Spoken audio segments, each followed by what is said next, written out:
In this video, we'll guide you through making a custom search bar using Canva's tools. First, select the custom option to set your design context.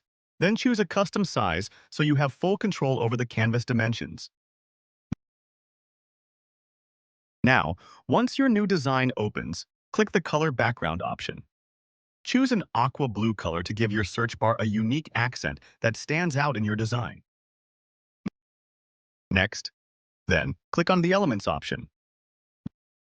Once you're there, go to the search bar and type Shape. After searching, you will see a variety of shapes. Then select the perfect shape. Your search bar will start to take shape.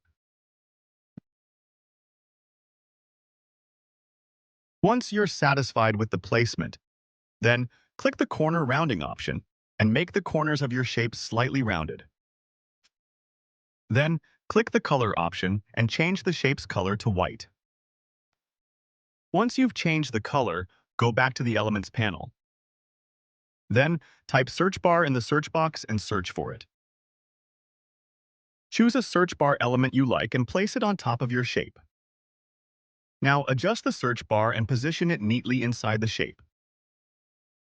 Finally, as you can see, the search bar design is now complete.